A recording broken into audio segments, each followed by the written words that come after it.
കുവൈത്തിലെ 14 മലയാളികൾ ഉൾപ്പെടെ 49 പേർ തീപിടുത്തത്തിൽ മരിച്ച തൊഴിലാളി ക്യാമ്പ് പ്രമുഖ വ്യവസായ ഗ്രൂപ്പായ NBTC-യുടേതാണ്. തിരുവല്ല നിരണം സ്വദേശിയായ KG എബ്രഹാമാണ് അതിൻ്റെ മാനേജിംഗ് ഡയറക്ടർ. കുവൈറ്റിലെ ഏറ്റവും വലിയ കൺസ്ട്രക്ഷൻ ഗ്രൂപ്പാണ് NBTC. ഈ കമ്പനി നടത്തുന്ന തൊഴിലാളി ക്യാമ്പിലുള്ളവരാണ് ദുരന്തത്തിൽ മരിച്ചത്. മരിച്ചവരിൽ 14 പേർ മലയാളികളാണ്. കൂടുതൽ പേര് ഉൾപ്പെട്ടിട്ടുണ്ടാവാമെന്നാണ് കരുതുന്നത്. ജീവനക്കാർ താമസിക്കുന്ന മംഗഫിലെ ഫ്ലാറ്റ് സമുച്ചയത്തിലാണ് പുലർച്ചെ തീപിടുത്തമുണ്ടായത്. വിവിധ ഫ്ലാറ്റുകളിലായി 195 പേരാണ് താമസിച്ചിരുന്നത്.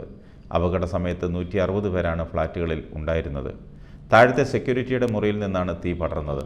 താഴത്തെ നിലയിൽ തീ പടർന്നതോടെ മുകളിലുള്ള ഫ്ലാറ്റുകളിൽ നിന്നും ചാടി രക്ഷപ്പെടാനുള്ള ശ്രമത്തിനിടയിലും പുക ശ്വസിച്ചുമാണ് മിക്കവർക്കും പരിക്കേറ്റത്. കെട്ടിടത്തിൽ നിന്ന് ചാടിയവരിൽ ചിലരുടെ പരിക്ക് ഗുരുതരമാണ്. തീപിടുത്തമുണ്ടായ കമ്പനിയുടെ മാനേജിംഗ് ഡയറക്ടർ മലയാളിയാണെന്നല്ലാതെ KG എബ്രഹാമിനെക്കുറിച്ച് ഇവിടുത്തെ ഒരു മുൻനിര മാധ്യമങ്ങളും പരാമർശിച്ചിട്ടില്ല, ഒരു വാർത്തയിലും പരാമർശിച്ചിട്ടില്ല. 6000-ലേറെ ജീവനക്കാരും 4000 കോടി രൂപയിലധികം ആസ്തിയുമുള്ള NBTC ഗ്രൂപ്പിൻ്റെയും കേരളം കേന്ദ്രമായ KGA ഗ്രൂപ്പിൻ്റെയും മാനേജിംഗ് ഡയറക്ടറാണ് KG എബ്രഹാം. 38 വർഷമായി കുവൈറ്റിൽ ബിസിനസ്സുകാരനായ ഇദ്ദേഹം തിരുവല്ല നിരണം സ്വദേശിയാണ്. എറണാകുളം കുണ്ടന്നൂരിലെ പഞ്ചനക്ഷത്ര ആഡംബര ഹോട്ടലായ ക്രൗൺ പ്ലാസയുടെ ചെയർമാനും തിരുവല്ലയിലെ KGA എലൈറ്റ് കോണ്ടിനെൻ്റൽ ഹോട്ടലിൻ്റെ പങ്കാളിയുമാണ്.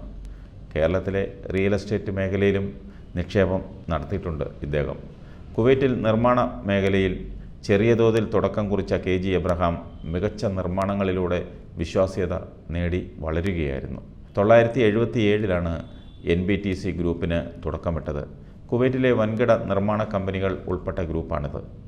എഞ്ചിനീയറിംഗ്, കൺസ്ട്രക്ഷൻ, ഫാബ്രിക്കേഷൻ, യന്ത്രങ്ങൾ സ്ഥാപിക്കൽ തുടങ്ങിയവയാണ് ഗ്രൂപ്പിൻ്റെ പ്രധാന പ്രവർത്തനം. എണ്ണ, പെട്രോകെമിക്കൽ മേഖലകൾ ഉൾപ്പെടെ കുവൈറ്റിലും മറ്റ് പശ്ചിമ ഏഷ്യൻ രാജ്യങ്ങളിലും കമ്പനികളുണ്ട്. മാർക്കറ്റിംഗ്, വിദ്യാഭ്യാസം എന്നീ മേഖലകളിലും പ്രവർത്തിക്കുന്നു. സിവിൽ എഞ്ചിനീയറിംഗിൽ ഡിപ്ലോമ നേടി 22-ാം വയസ്സിൽ കുവൈറ്റിലെത്തി.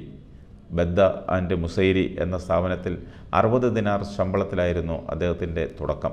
7 വർഷം ജോലി ചെയ്ത ശേഷം സ്വന്തം സ്ഥാപനം ആരംഭിച്ചു. ചെറുകിട നിർമ്മാണങ്ങൾ ഏറ്റെടുത്ത് വിജയകരമായി പൂർത്തിയാക്കി. 1990-ലെ ഇറാഖ് അധിനിവേശത്തിന് ശേഷം ഗ്രൂപ്പ് അതിവേഗം വളർന്നു.